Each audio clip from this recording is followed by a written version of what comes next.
Haayiskuuliitii eegaleetii kan isaan wal jaallatan hedduu ishee jaallata. Ishee malees jaajuun qabdeetti kan inni of yaadu.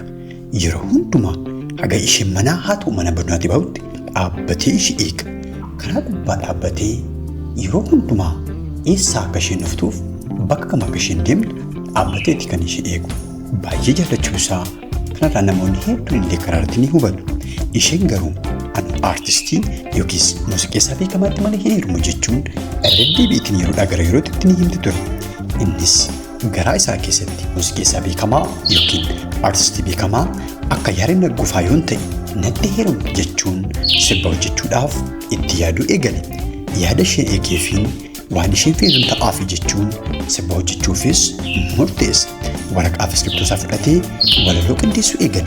Jaalalaaf waan taanee hin jiru tiiree erga barreessee xumurees bakka garaa garaatti ija daleessuutiin fudhatamaa argachaa ni adeeme.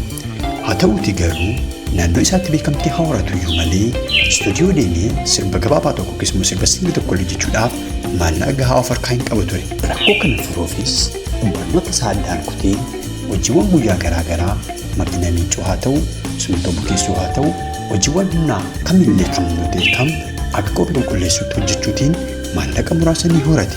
Erga maallaqa muraasa argatees singilii tokko hojjechuudhaaf gara istuudiyoo ni deeme. Istuudiyoo keessattis singilii tokko yookiin tiraakii tokko hojjechuutiin ni gadhiise. Sirba inni hojjete sunis naannoo isaatti beekamtii horachuutiin naannoo isaatti feemasii ta'uu eegale. Innis gammachuu guddaatiin waan ta'e kan hundumaa yeroo arge gara isheetti fiigee yookiis gara ishee deemuutiin ila kunoo aartistii beekamaa ati feetu kunoo si ta'eera. Sirba akkasiis hojjedhee innis fudhatamummaa argateera. Kanaafuu amanatti heerumtaa jechuun irra deebi'ee ni gaafate.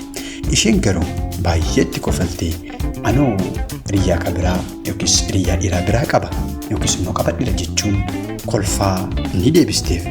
Innis aarii guddaa irraa kan ka'e abdii kutatee suusii garaa garaa keessa gale. Haati isaas isa qofaa waan qabduuf hedduu waliin gadditee hedduu isa waliin baay'ee miidhamtee hedduus gorsaanii turte.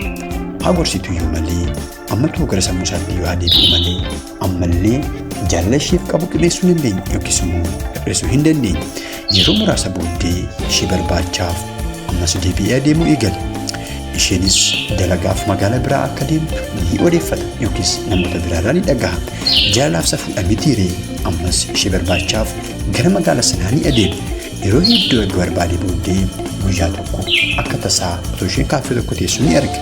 Innis ishee arguutii baay'ee gammadee gammachuu guddaa itti dhaga'ame san ibsuufis jaalala isheetiinis immoo hedduu akka miidhamaa jiru guyyaadhaa gara guyyaatti jireenya isaa baay'ee akka miidhamaa jiru ni odeesseef yookiis itti hime.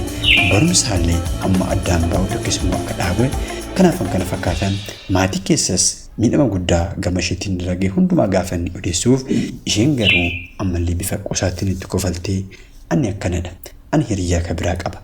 Kanaafuu anarraa adda bahi jireenya mataa keessa jiraadhu jechuun ni deebistiif ture. Of ajjeesuufis yeroo baay'ee yaaleen ture. Garuu haati koo na baraarteetti. Osoo isheen ta'e maal gootu akka maal godhuufis na gorsitu jedhe hiriyaan keenya ammaaf maqaa isaa himuu kan hin feene.